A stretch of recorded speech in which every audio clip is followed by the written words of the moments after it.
We're here with Julie Townsend, Director of LDDA, right? Director? Mm-hmm. Director's a good way to put it, right? Executive Director, but Executive Director, ball buster, the Hammer, the Downtown Billy Club. Right, all those things. Tell me a little bit about yourself and what you do downtown. So the Lakeland Downtown Development Authority is a special taxing district. So we just, we actually tax the property owners here. They self-tax. They decided to do this to themselves back in the 70s. And we invest those dollars that we collect each year. We reinvest those dollars in downtown in various ways. Marketing, we do curb appeal grants, various types of grants over the years, but all of those dollars are reinvested in the district to make the economy in downtown grow, to make everything about downtown better every single year. Those guys are now complains about cutting through the neighborhood? Yeah. No, I get it. No, I mean, I understand. You know what it is? You're like my husband. Billy also feels like he's getting to his destination faster if he's in constant motion. So it doesn't matter if it takes him longer. I'm not in constant motion when I go through there at 4:30, 5 o'clock. It's like... No, I'm saying that's why you cut through the neighborhood. Oh, yeah. I guarantee you that if you tracked the car that was right in front of you, and then... I've been very faster. My wife and I she hates going through the backwoods.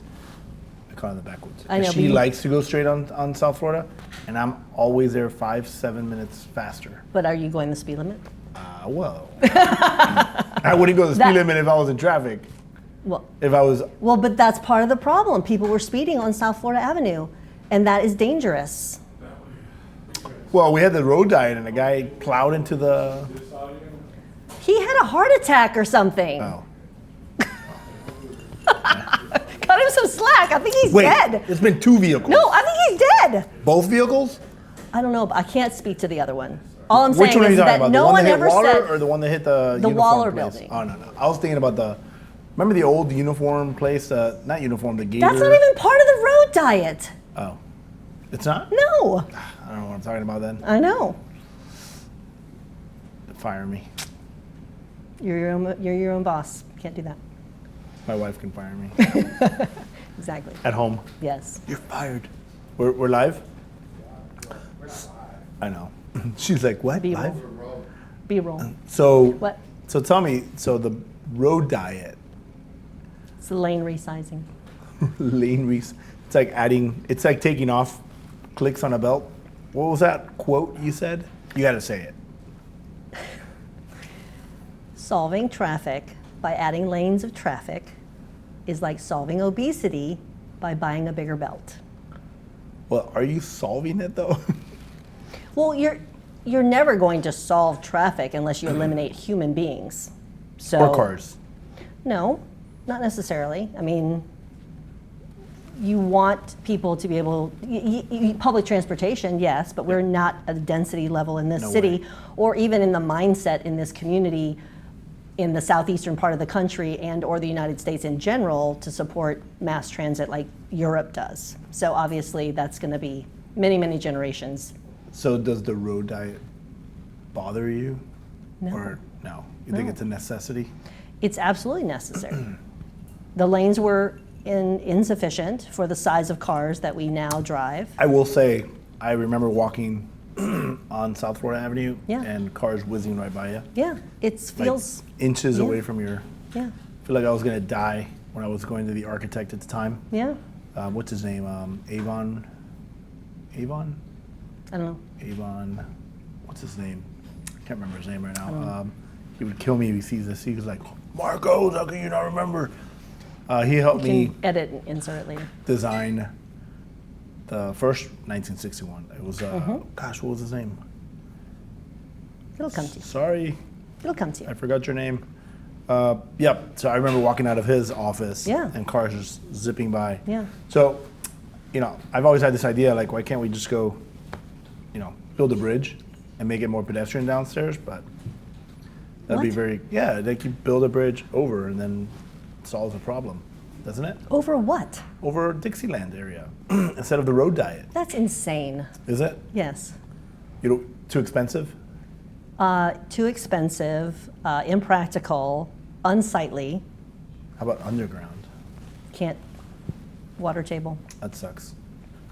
Yeah, it's a problem. It's definitely a problem. We got to figure something out. We did. It's called But the lane as more resizing. as more people show up, it's going to get really bad. We did solve the problem. Oh, no, You it's may not temporary. like it. I think it's a temporary problem. What's Be- temporary? The road diet, because as more people move into Lakeland, it's just going to get. No, we Tighter are and tighter. expanding. The city is expanding Wabash. They're expanding Bartow Highway. I mean, it doesn't matter how many times you expand Bartow Highway because it's Bartow yeah, Highway. it's Bartow But, Highway. Yeah. So Wabash, that would help. That area there.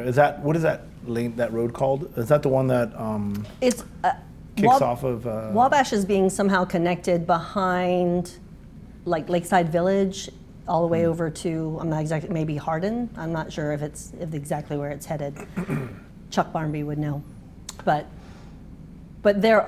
yes, I understand that South Florida Avenue is like the major thoroughfare down the spine of our city, but it's also the historic thoroughfare where all of that's the center. Main Street and South Florida Avenue is literally the center of our city. That is the dividing line for our city commission districts, but for the at-large seats, I mean, that is the central point of our city. So any city, if it has a historic district, that historic district is from prior to having cars, and so it is built to service pedestrians. And so you can't have the downtown charm and also a suburban experience unless you want to do something fake like an outdoor mall or a celebration type situation, which is fine if that's what you like. I'm not condemning that experience. All I'm saying is that you can't have a true, authentic urban experience without the pains and the things that also cause consternation in a downtown, which is zero lot lines and limited parking in front of the business that you want to go to. Everybody wants to be in front of 1961, but you can't park there because there's only 11 parking spaces on the other side of the street. We have that new valet. What do you think I about it? know. I don't know who thought of that. I have no idea. So, Well, actually, just yeah, on the valet. on the valley. So and I say we because downtown, we tried it once before I got to downtown. Yes. And So then all I heard from all the other restaurants that it was costing them too much. That's baloney because they didn't pay for it. That's what I thought. Yeah, See, I wasn't here yet. LDDA paid for it.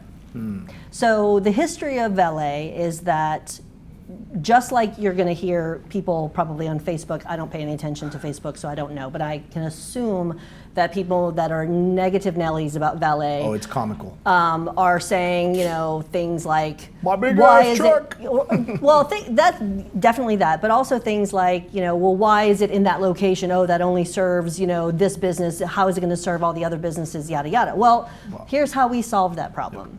Because again, we want to have as many different transportation options, parking options as possible.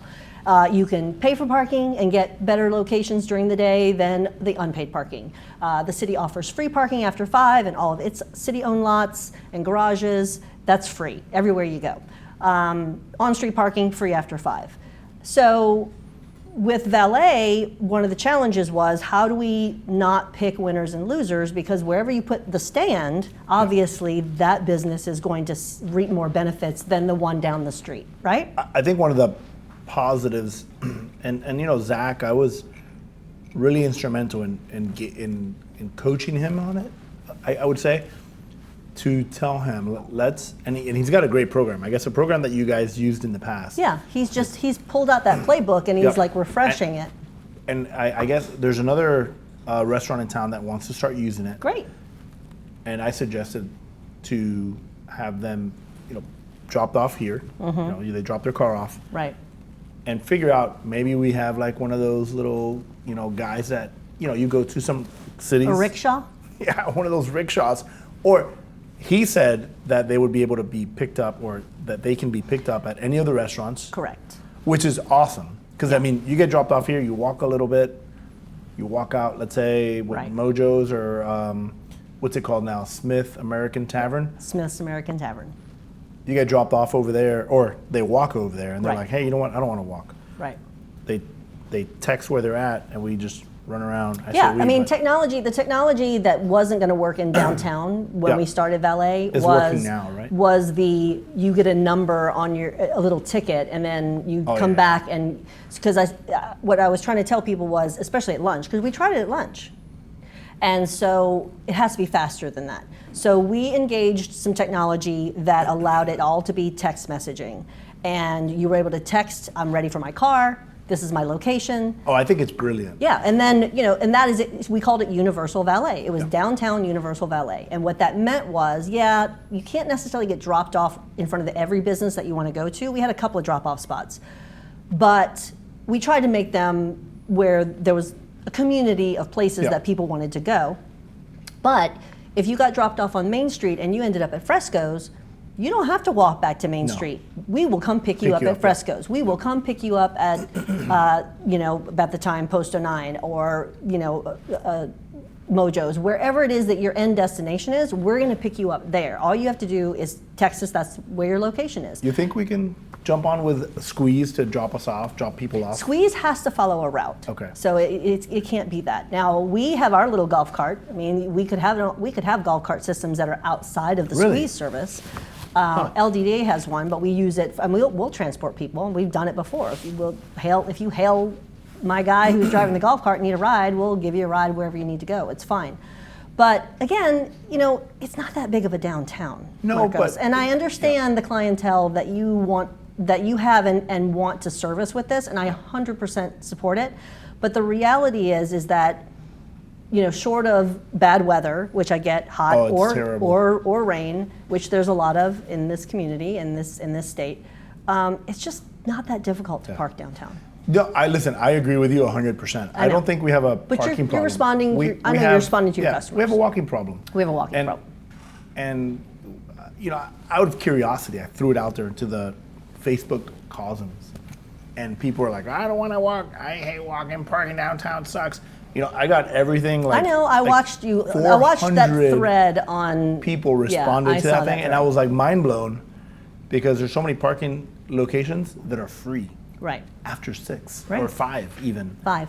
Well, 5 and 6, right? Summit is 6 because they own it, and but nobody wants to walk. So I was like, I can't solve that for people. No, I that's can why- solve a lot of problems. I that's why- cannot solve if you don't want to move your own body. That's why I was like, well, what if we revived valet for everybody? Right. And I think Zach hit the nail on the head. Each person pays for the people that they validate. Correct. So you asked me how it was. Here's how that. Oh my gosh! Yeah. That's how it You're started. going back to your question now. Yeah, 20 minutes later. The question that you asked me. So the answer to that question is that's how it started. It started as we paid a core service, but we felt like it needed to be equitable with the businesses, because we don't want to take 10 businesses and say it's $50,000 a year for valet. Everybody pays us 5. Boom. That's not fair, especially if Post 09, for example, at the time was getting 25% or 30% of all the clientele. Everybody's subsidizing his service. So because of the technology that we had, we were able to track where people were going, and we had this whole system of validation. You as the business would tell us we had 15 parkers, and it was all electronic, and it was all kept in a database. And then I would bill you, $1.25 or something ridiculously small like that, $2.50 per car that parked, saying that they went to your business. Yeah. So it was very equitable. That didn't last long. Do you think? And then we took it over and just paid for it all. Oh, really? Yes. So I would say, would you want to partner up with them, like especially in the rainy season, or let them borrow the golf cart, or have somebody there to help run people, just to make it a little more accessible, when you're like, hey, you know what, we'll run you to your spot? Or if they had their own golf cart, what would you do? Where would they be able to park it? Let's say they had a golf cart. Park it in your valet lane.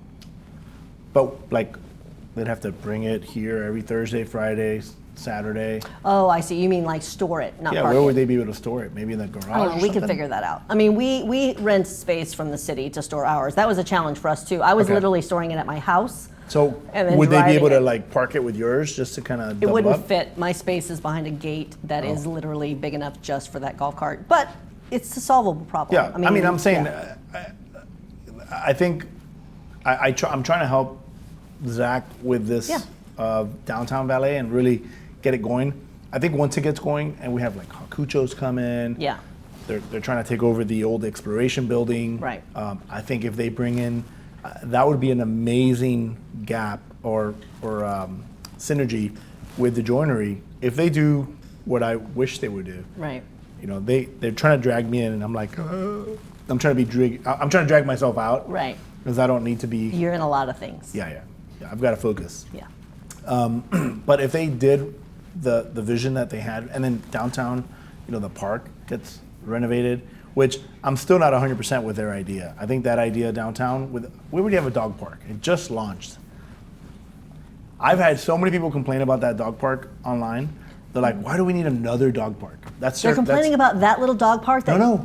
They're complaining about adding a new one. 'Cause Oh, on the new little plan, mini one. Yeah. They're like, why are we gonna have a dog park? Why are we gonna have? I mean, listen, I know you're not responsible for it. I am but not a fan of the plan. You I do not think have the to defend the plan plan is- to me. I'm not a fan. I looked at the plan and I was like, okay, it'll work during the day, but not at nighttime. You know, at nighttime, what do you need a splash pad for? Like, That's a whole nother podcast. yes, we can talk about it. So, Julie, what is up with that dog park over here? The one that just opened that's been like locked up for like a year, I think? Yeah. Well, it's a retention pond, so it was never going to be anything but a retention pond. So why would we not repurpose it into something that was useful for the public? So Makes does it perfect wash sense. its own poop? I'm just kidding. It's a It retention could.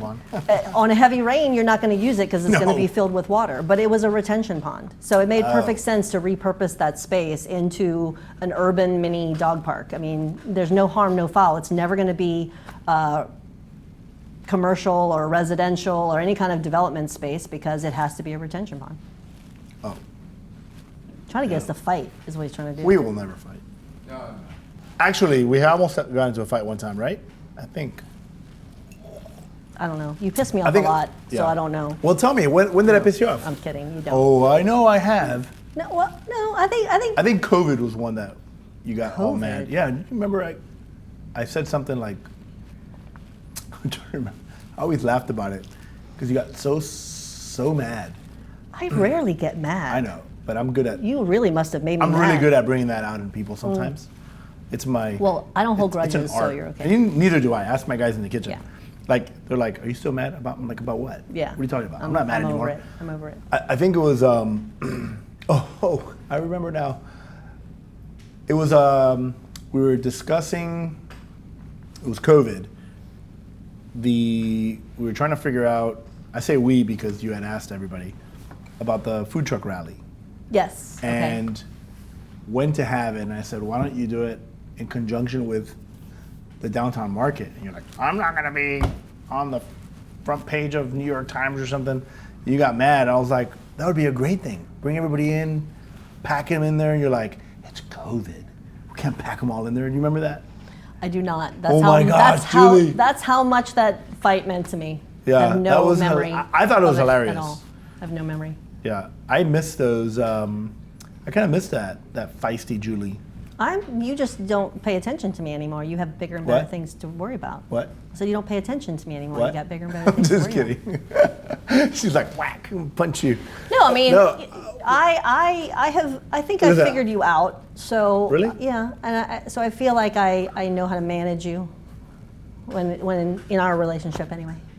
I think you know what I've always thought very highly of you. I think you take a very big brunt of the. You're like, oh, I do. You take a big brunt of the problems downtown, and everybody thinks that it's your issue, when a lot of them aren't your issue. I disagree. I don't think people think it's my issue. I think most people recognize that I will take that issue on for them, but that it's not necessarily my fault or my doing. They know that I'll defend, that I'll go to bat for them, that I'll fight the issue. Now, if I think your issue is, what's the best word? not worth fighting for Yep. because it doesn't make sense, then I'll explain to you the rationale of why I'm not going to fight for that issue. But for the most part, I think people's issues have some validation, even if it's only from their own very narrow perspective. And so I try to address that so that they understand that, hey, the broader picture, your little issue, the issue that is really, really big to you, this is why it's insignificant in the grand scheme of downtown, and how solving that issue for you really creates ripple problems for other people. And I think most people, when I can sit down and have that conversation, get it. Yeah, and I remember the Even evolution. Me, even Yeah, me. even you. I remember the evolution of the parklet. Yeah. Remember that? Oh my gosh, that was a nightmare. Yes. That really brought the best out of everybody, huh? That was good times. Yep. Good times. I'm so glad that I got what I got. I know, it's a much better. That was a huge Yeah, win. it's much better. And thank Chris MacArthur, because he's the one who kind of came to me and was like, hey, I want a parklet. 1961 wants a parklet. That's going to look kind of weird on Main Street. Like, what if we just, Paved it. did it all? And I was like, yeah, I love that idea. I want to do that in lots and lots of places. The challenge is over the years, again, some of this is just, I hate to be like, we tried that, it didn't work, I'm not that person. But you do have to consider what the other property owners' opinions are about that. You're affecting their businesses. But On luckily, a parklet? just because anytime of you the make parking. changes, anytime you make changes to the public space that's adjacent to their building, they should have some say. They should I have think- an opinion that is heard. Well, I think the biggest issue we have is that is the homeless. The homeless. Don't throw that at me. I'm not 'cause going to I'll throw it. It's back. way too good to throw Okay, in your good. face. I'm not going to waste that on you. But it's actually like such a sore for a lot of people who do come you downtown. understand? I totally understand. How small, in comparison, our homeless problem is to other cities. If you leave this now, I'm not saying it's not. I'm not saying that we shouldn't care about how it affects us. I've been dealing with this for 20 plus years. But I feel like in my 6 years Mm-hmm. downtown, it's gotten worse, not better. It hasn't It gotten. very well may have it hasn't gotten worse. improved. It definitely hasn't improved. It used to be definitely hasn't minimal improved. because and I Well, would say but there's just, a whole litany of reasons for that, and the Can you elaborate on some of those? I can, I Okay. can, but they don't start and stop in Lakeland, Florida. No, they I start. totally understand that. They start by a worldwide problem of addressing homelessness and you want to scale it down to this country. It's because in the 80s we decided that mental health facilities were horrible places, and they probably were. But we were going to just eliminate them all and let all those people out. Sounds wonderful on its face value, right? No, They not at all. shouldn't be prisoners in these mental health facilities and be treated badly. And we had this whole program Well, especially where if they're the being treated badly. Yes, the that's a bad government one. was going to invest the dollars that they were spending in those types of facilities. They were going to invest that money into community centers to help with mental illness and mental health. That never happened. So they released everyone. Think of like the Batman movie when they released everyone from the prison, right? And Yeah, of course. So that never happened. The investment, Or in Cuba when they brought all the crazies and the jailers over to Miami in the Mariel. or even Australia when they moved all the criminals Oh to my Australia. gosh, to And Australia. look at Australia now. Well, So- we can definitely discuss Australia. Okay. Just kidding, Mike. So, but the point is that investment never happened. Yeah. And so we have a history in this country of treating mental illness as something to be ashamed of and not talked about. And you couple that with rising home prices. You couple that with childhood trauma. I mean, the statistics talk about children who have childhood trauma who grow up and are not able to just sort of assimilate and I mean, we act like kids are cars, and people are cars. Something's broke, take it to the mechanic, fix it, Yep. done. That's not how But there are we great work. programs in town. There's But here's the problem, Marcos. Gospel Link and Yeah, there are, and they're full. And you know what happens is that they can fix 100 people And guess what? Those 100 beds are filled up again. We are never going to solve the homeless problem in any community until every community takes responsibility for their own homeless population, and we almost and that has to be a federal mandate. I think that's a bigger problem too, because like if I go to Seattle, they enable them. You know, it makes it easier to be homeless in Seattle, Washington, okay, because they have all those free injection rooms. That, like, if we ever came to that here, I would go bananas. I think if you read the data about it's absolutely absurd. I was there. I don't have to read it to see it. I was there with my son, and I saw people transacting drugs in front of me. I'm like, that's terrible. Yeah. And it was. So what's the alternative? We put them in prison? No, but I don't think enabling people to do more drugs, because what happens is you know, when you start doing drugs, and you're like, hey, here's an easy way to get drugs. It doesn't help. It doesn't make the problem go away, because you're just saying, we want to contribute to your drug abuse, because although in theory it's a good, hey, I want to get your old syringes for new syringes, so you can go out and not throw them around schools. Correct. I understand how it sounds counterintuitive. It trickles down. Right. That trickles down. Right. Those programs don't help the rest of America. And not that I'm saying it's only coming in Seattle, because it's happening so I used to live in Denver, and Denver was like one of the most beautiful places to visit. While I lived there for 4 years, I went back with my family, and the Capitol was fenced off. There's stuff I've never seen before. Yeah. When I lived, I used to live 3 blocks from the Capitol. Yeah. And it wasn't pretty. Yeah. But now it's like even worse, because everybody's like, oh yeah, it's free, it's kumbaya, let's all do drugs. But let's bring it back to Lakeland, because in Lakeland, from what I've heard, is that they bus a lot of people to Lakeland because we have the Talbot House, we have the resources, but we're busting at the seams. Which is to my point, that there is no incentive for any community to spend its tax dollars on homelessness in the sense because of the short-sightedness of it. Yeah. In the sense that as Lakeland continues to increase its services, all that does is attract people from other communities, because we can't keep up with the homeless population in our own community. You think it's attracting them, or they're just shipping them over here? Well, that's what I mean. Okay. It's attracting in the sense that because they're not like, hey, there's a great homeless shelter in Lakeland. Let's hop on a bus and go there. No, I think it's more like, hey, we're gonna. They may find out word of mouth. I think that's probably a very small percentage. But again, people go where the services are, whatever that is, whatever the service is. You got to look at it also from all the businesses downtown. I mean, if you want downtown to keep thriving, there's got to be something we can do for the homeless.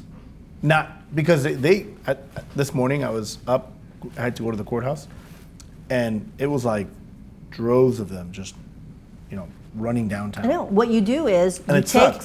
You Very take sad. each one of those people and you try to work that person's problem.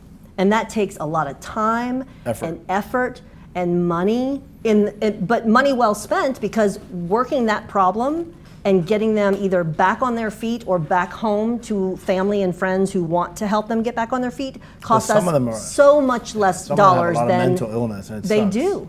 It's sad. Well, but that goes back to what we had one today at the restaurant. He came in and he's been banned from everywhere. Right. And I was like, well, let's, So you gave him a shot. Of course, I give people the benefit of the doubt. Right. I've always done that. Right. That's one of my biggest, people call it my Achilles heel, because I'm a little too nice sometimes. Just a big softie. Yeah, I can, fight with you as much as you want, but yeah, deep down inside I have a big heart. And we let him sit there and he ate a great meal and he paid. And I was like, man, thank you, because the last thing I wanted to do was sit there and kick somebody out. Yeah. Yeah. But in the grand scheme of things, not everybody thinks like that. So you get moms that come downtown and they're like, I don't want to walk around in the park with a stroller with my kids with those. And it's sad. Listen, it's sad because you never know when one of those homeless people that aren't mentally stable is going to snap and do something crazy, and it can happen. Yeah, there's a lot of normal, regular guys. A lot of them. I've hired a few of kill them. their wives. So like, I'm not really afraid No, of you're right. the random homeless guy. You're not. I'm more afraid of the suburban but- white dude. Oh my gosh! Who But why is it going to be white? I don't know. I don't know. Jeez. All right. I want Yeah. Julie to ask you some questions. Oh yes. This is. Instead of the other way. I don't have any questions for you. Oh my gosh, Julie. If you had told me to prepare, I could have tried to think of some things. What's your favorite color? I like a blue. No. Blue actually is my favorite. It used to be green as a kid. Why do So- you think it evolved? Well, I'll tell you because when we were kids, we all had cups that were Assigned to you? Yeah. Is that the only cup you could drink out of for the entire day? Yep. Wow. I had a green cup. My brother had a blue Did cup. that work in your household? Because my mother tried that, and that did Completely. not work in my household. It became like a pride thing. Like, hey, don't touch my green cup, bro. Interesting. And my brother had his blue cup, and my sister had her red cup. And that was green, it. So then that green was your favorite color. Yep. But And then- now it's blue. So Yep. what was the evolution of that? Because I look good in blue. Sure.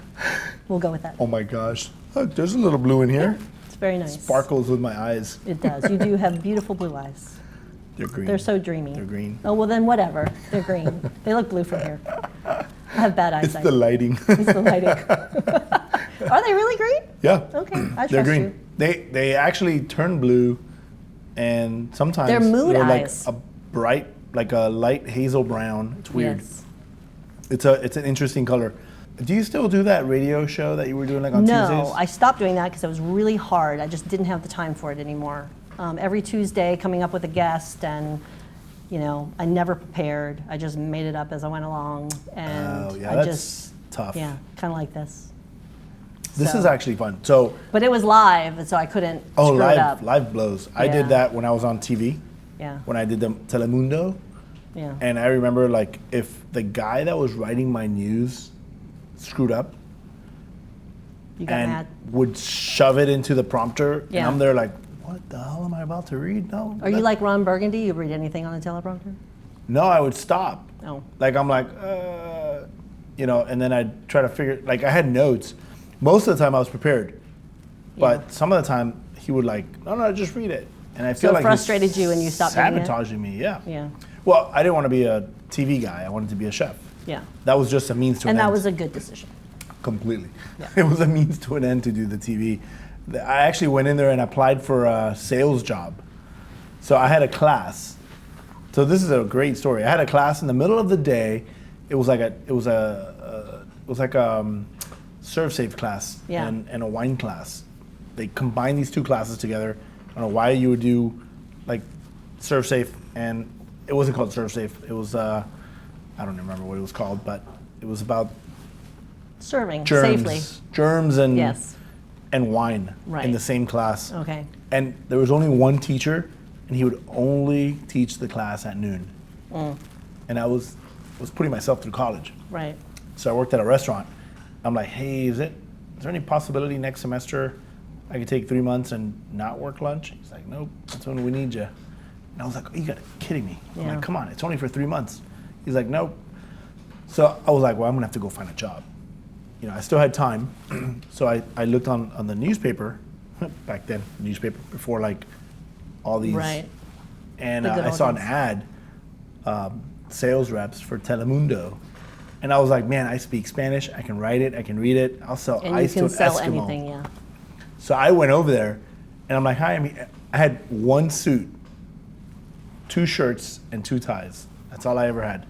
I mean, I was a college kid. Yeah. So I put on my suit.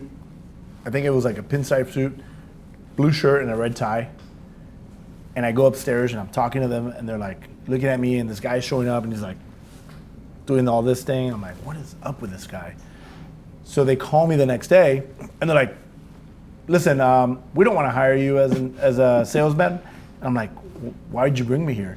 They're like, would You're you pretty. We want you on camera. Would you apply? I was Yeah. skinnier too. Yeah. They're like, would you apply for the anchor job? And I was like, anchor? I'm like, I'm trying to be a chef. Like, I don't want to be an anchor. And they're like, and then I go, what are Was the it hours? pay? Yeah. First it was like, what are the hours? They're like 5 to 11 a.m. Nice. And then I go, and how much does it pay? And he's like, it's like a part-time job for $36,000 a year. And I was like, that was almost like 25 years ago. And I was like, 30. I'm like, Nice. that's really good. Yeah. I'm like, okay, can I get back to you? And I called my brother. My brother's like, bro, Do it. no. He's No? like, stay focused on culinary, bro. okay. He's like, you don't want to like Is stay your brother a focused. surfer dude? Or is this just your No, it's just language? my interpretation Okay. of All right. what it sounded like in my head. Okay. He was like a little more parental. Got it. He was like, don't do it. Bad idea. And I thought it was a great idea. I was like, Did it pays you do it? $36,000. Of course I did. And I did it up until 9/11. 9/11 was my last day Oh, because it was wow. so traumatic that Yeah. I never wanted to do that again. And here I am doing this. And here you are, doing what you love. But yeah, a little bit of both. I love teaching.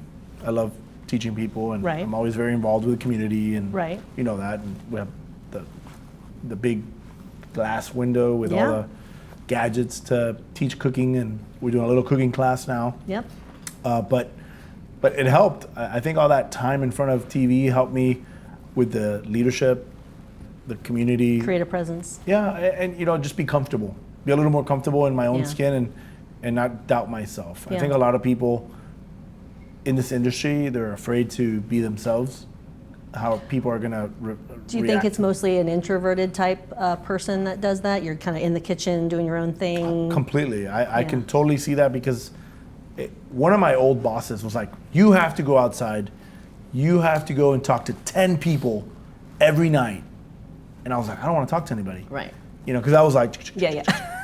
and so I would sit there and he would ask me, "How many people have you talked to?" Right. And he's like, "You're not going to get a bonus this year if you don't go and talk to 10 people a day." Right. And I was I'm like- sure your food tastes better because people like you.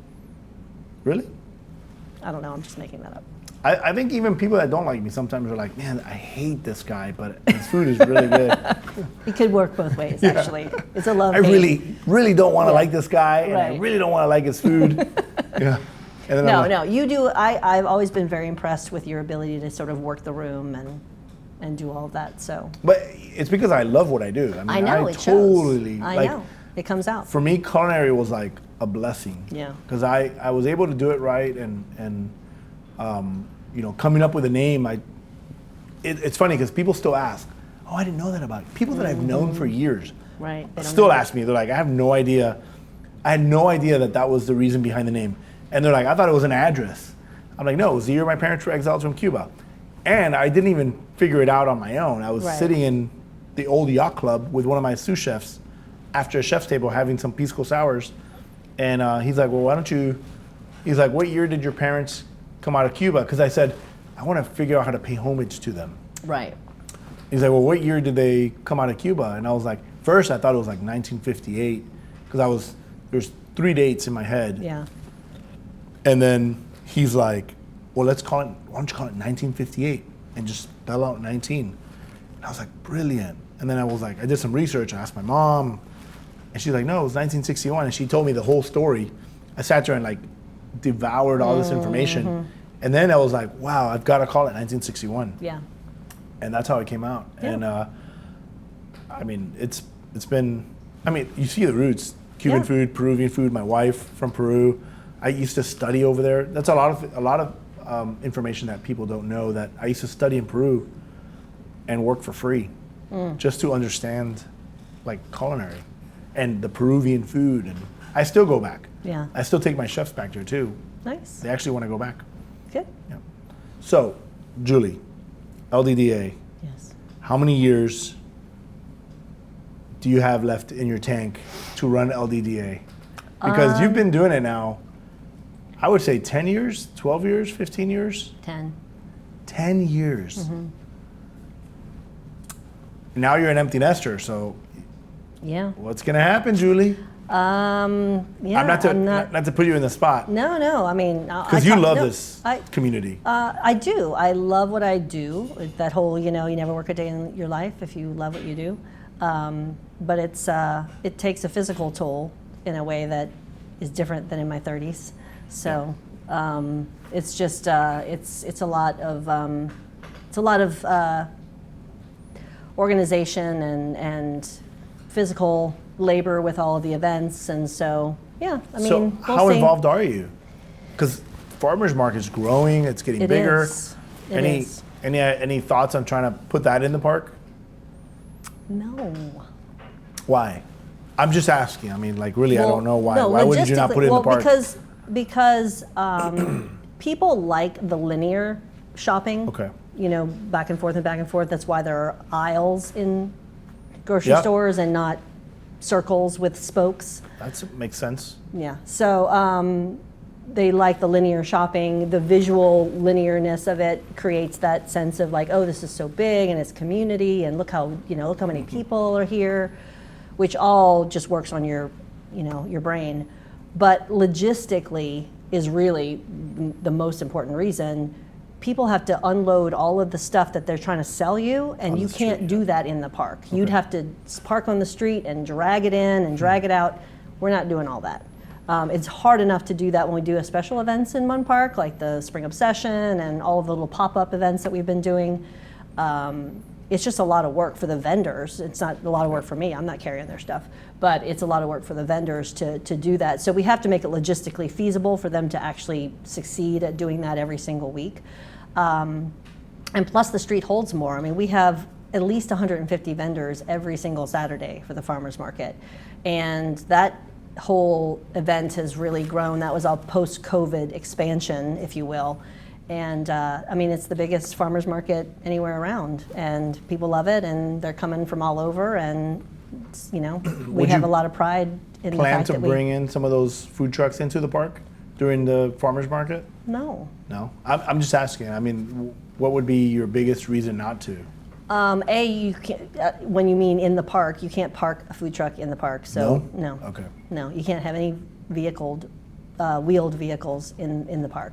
But again, we have some food trucks in the farmers market, but those food trucks started off as table and tent vendors. They evolved into food trucks. And so our goal as part of the farmers market is to develop new bricks and mortar businesses. I think we have a dozen under our belt overall so far of people who started at the farmers market and ended up in a bricks and mortar. And that's a great testament to the ability for that small business to sort of test their product. Proof of concept, people will buy my product, they want my price point, all of those things. What can I tweak and make it better? And then eventually end up in a bricks and mortar. So we'd love to see all of them do that. All of them evolve into a bricks and mortar one day. But that's the evolution of those food trucks. No one started as a food truck. They started as a tent and table, and then they expanded into a food truck. And so instead of kicking them out of the market and saying, sorry, we don't take food trucks, too bad, so sad, we accommodated them. But we do not take food trucks off, just off the street. How do you feel about there was talks or rumbles about that whole square around Munn Park, making it pedestrian only instead of vehicles? Yeah, that's a terrible idea. Yeah. Why? Because the urban cores are street grids, and you break up that ribbon of again, I'm all about pedestrians, but you also have to understand that there is a need for some sort of traffic flow. And so separating the north, that would completely cut off the north side, and you already have this sort of north-south divide with the merchants and the businesses, and that would just, and it's unnecessary. The idea, I get it. You want the businesses to spill out into the park and not have the street in the way. But the problem with Munn Park and doing that is you create these dead ends from the two major thoroughfares, which is Massachusetts and South Florida, if you try to close Main Street, for example.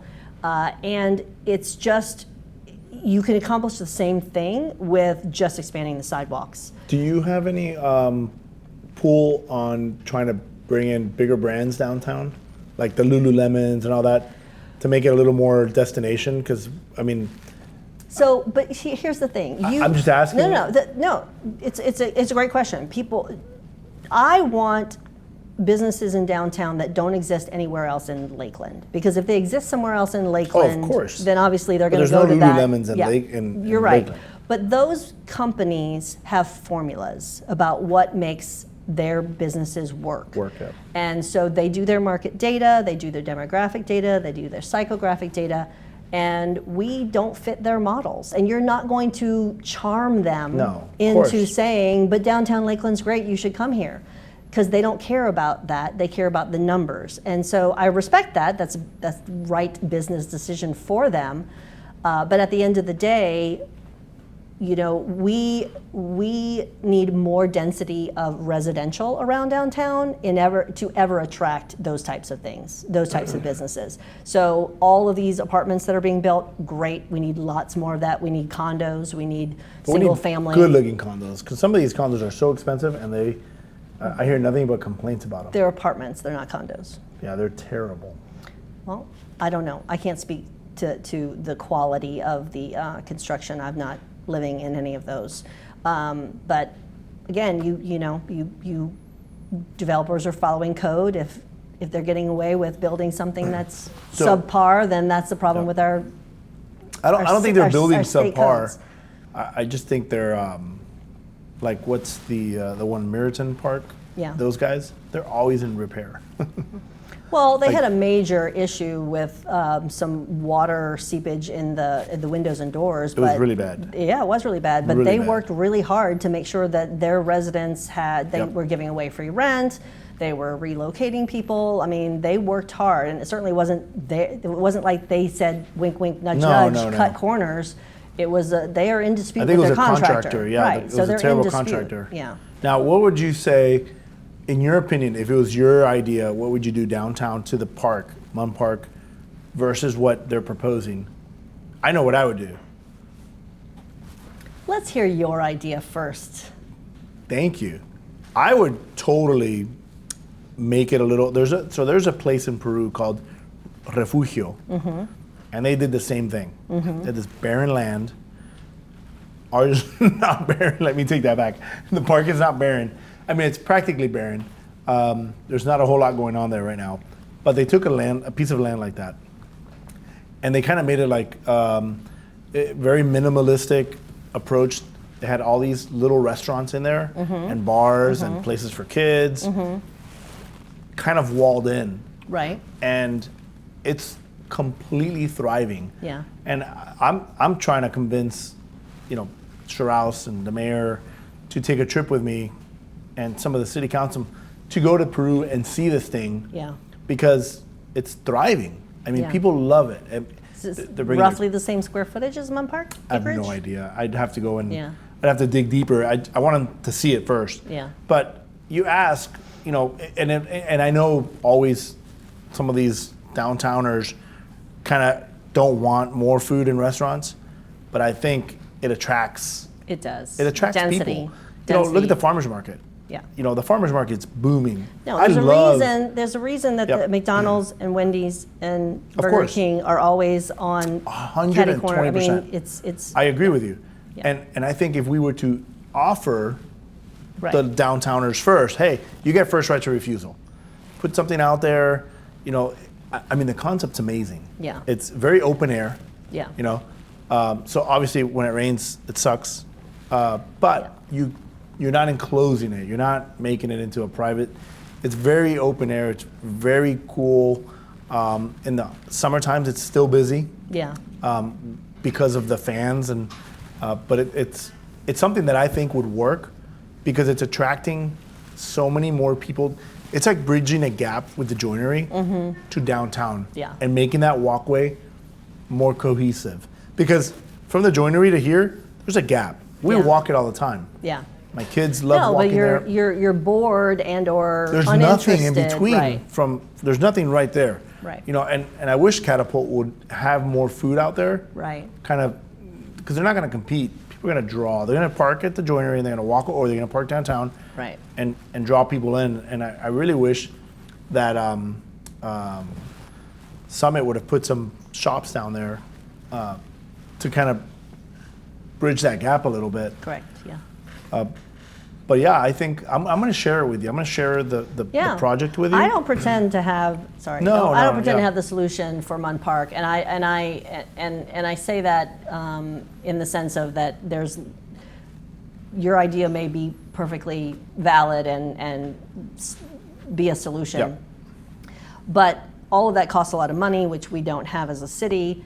And But I would say have a buy-in, with partner up with other, I get it, it's a public space, but I think we do a lot of stuff with public spaces in this town. Yeah, where absolutely. We Yeah. have other yeah. patrons buy in and you kind of, the No, I think LDDA, is it? No, the LEDC, I think. Yeah, I think if you want to them involved. energize the park, you have to do something that draws people to come there. Constantly. And what that exact thing is, I'm not going to speak I've to seen that it at the firsthand. moment. But also you have to understand where you're talking about. It's not just that park. You're talking about that park as if it's this isolated thing that somehow is But a it was. magnet and attracts people. But what is that in relationship to the size of the city, the density of Of the course. people who live around it? But All of those are factors. But you remember how many people complained about the joinery coming up, and it's amazing, and it's busy. Complained in what way? They're like, oh, that's never going to work. How many people downed it? And now it's one of the busiest places in Lakeland. I mean, if you get out of like me, I'm always I'm always looking for information. People were dogging the joinery, and I was like, that's so retarded. That's going to work so well. And I'm glad it did. Yeah, no, because absolutely. it shut a lot of those people up. Yeah. And now they're probably the same people that jump on the bandwagon. They're like, No, I mean, you could take, I think when you keep bringing up the food trucks in Munn Park and what you're sort of the missing link between those two ideas is maybe some sort of micro food establishments that line the edge of Munn Park or somehow it incorporate can't be the same food we have. Right, can't be the same food, has to But be it can something be new, edgy different. and fun. Right. And even if it revolves or it evolves or. And then you have that space where they can spill out Yep. with tables and chairs and activity, but that's like Music armature and works. kids would have fun. That's armature Yes. works basically. But an in outdoor Munn Park. armature works. Right, an outdoor armature works in Munn Park. It would be amazing. Sure. I mean, I am willing to entertain any ideas. It's not my decision to make. No, so, I know. But the reality is that we have to get to that point where we feel like those businesses can be sustained, and so we want to make sure that we're doing all these other things. We're doing the residential, we're filling in the businesses and the empty buildings that are already here. Do you feel like the city is kind of fighting people on it, or I feel like they're very, they've changed a lot, evolved throughout the years, where they're a lot more open-minded, I guess would be the right word. I mean, commissions come and go, and so the evolution of any commission is, is a different mindset, a different group of people. I will say it feels like it's gone slower.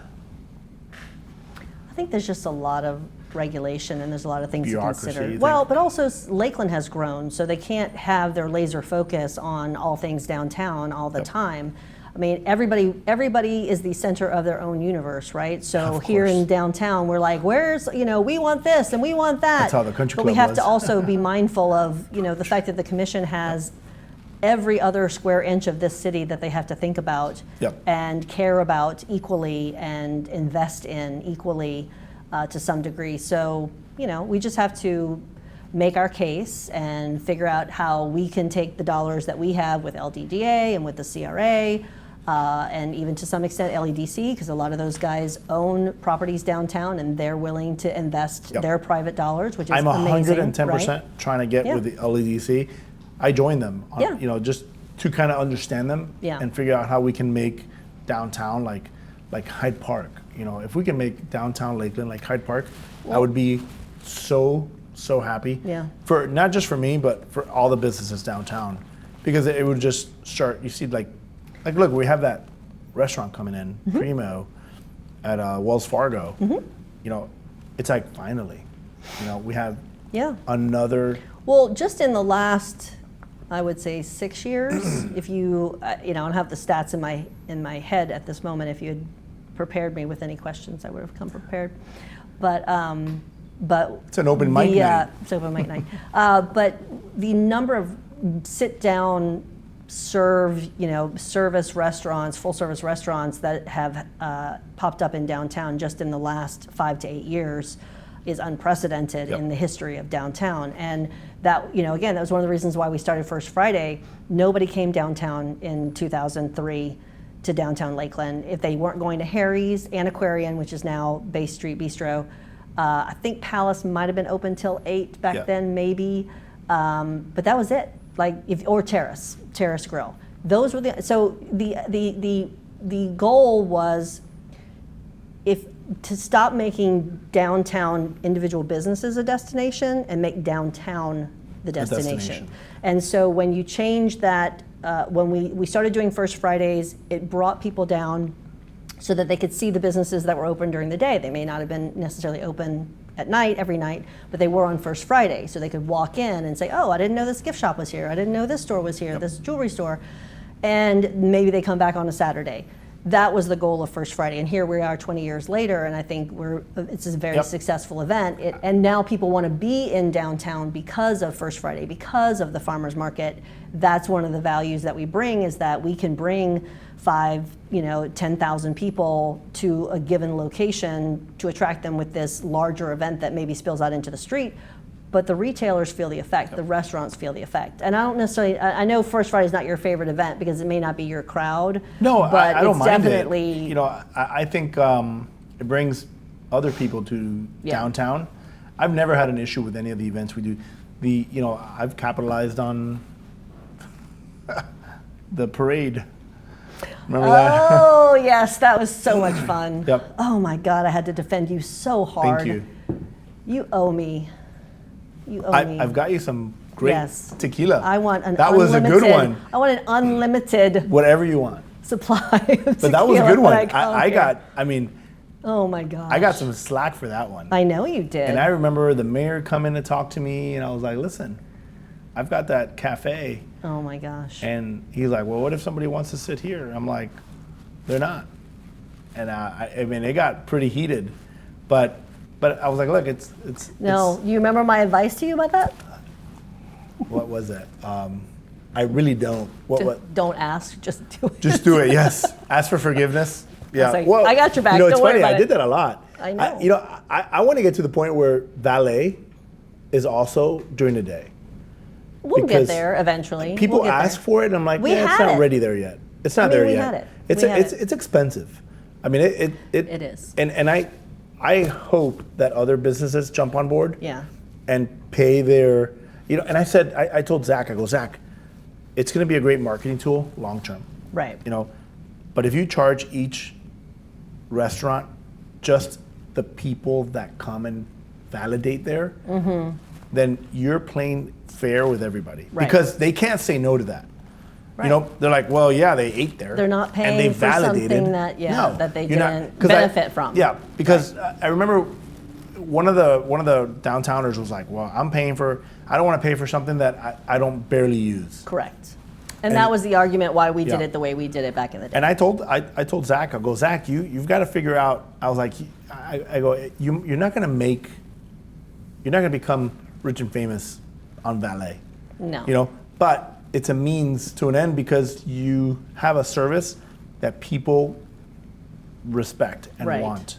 And need in other facets of their life. Shuttles to the airport, Correct. They need valet at their own The company's neighborhood parties, bigger than that. And I told them, use that as a vehicle for all your other stuff and look at it as, hey, you know what, I'm investing in marketing without having to put a billboard.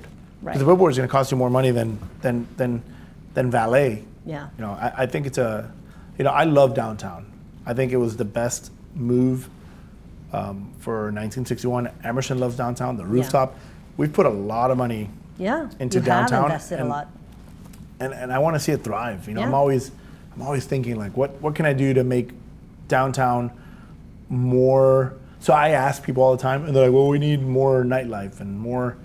I'm like, well, it's here. We have Revival. We have, the rec room. You have the rooftop. What we need is more people because the little amount of people that live in Lakeland cannot support. Well, no. I'll tell you the story. They can. They just don't. They don't venture this way a lot because there's Yeah, no. Listen, if I were to build 1961 in South Lakeland, right, and demolish this, I would have the same amount of revenue out there than I have here. Oh, sure. So I'm trying to bring those guys Yeah. from the South to have a purpose. Well, that's There's a my need, point. yeah. That's my point. Is that people want to live in a very sort of like Bubble. around their Yeah. homes to some degree. I'm and working on so, so that's the density I of am people working that on live around downtown is only going to Yeah. increase the need for services, restaurants, Yeah. coffee shops, whatever that may be. But you're not going to get people to drive to downtown and pass up 6 other amazing restaurants that have parking lots and then they have to like come here and figure out where to park when they even though there's plenty of parking and it's very easy to They find. could just valet. They can just valet Yep. now. Now thank they you. can Yes, valet. they can now valet. But it's more obstacles. People want easy and they want close. Yep. Easy, close. Those are 2 very important things to people, and it's important to me too. I rarely leave downtown. I live in Lake Morton. Yep. I mean, other than obviously travel and other things for work, but in my own sort of like, where do I find pleasure outside of work? It's usually in downtown. Yep. And that's not because I work here and it's my job, because often I get accosted on the street about No an way. overflowing trash can when I'm with my child and or whatever the case. So I'm always working. Yeah. I know how that goes. I'm yeah. always working too. Yeah. So my point is that I want to go close to where I live. I don't Yeah. want to drive 10 miles away. So I think that's why we need that density of people that live around downtown. We need to infill every empty lot We have all that those we can. apartments coming in too. We have that- all those right? apartments, yeah, I but we think- need more. I mean, Yeah. we just need more. And again, I can't force that. You can't push that rope No. because the economy is going to tell you if that's even feasible. Now we've got a lot of rental in downtown, and we can't. It's not all full. All of a sudden, there was a demand, and people couldn't find housing. Now we have maybe an excess, and it's Yeah. not filling up, and that's not Too many apartments. too many apartments at this moment. Which So- it happens. It happened when I course lived it in happens. Jacksonville. I mean, Yeah. it went, and then Right. all of a sudden, that apartment market just crashed, Right. and then it came back. But people want to live downtown. They want to own.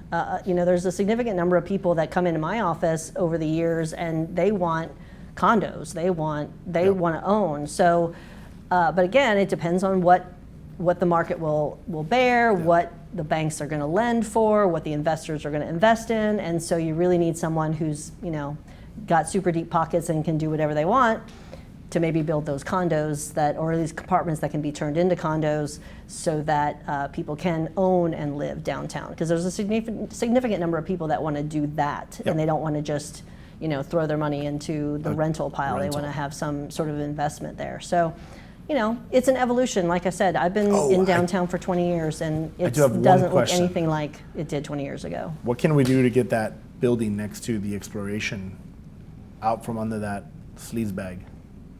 It's next to me. I'm between explorations and the sleazebag guy.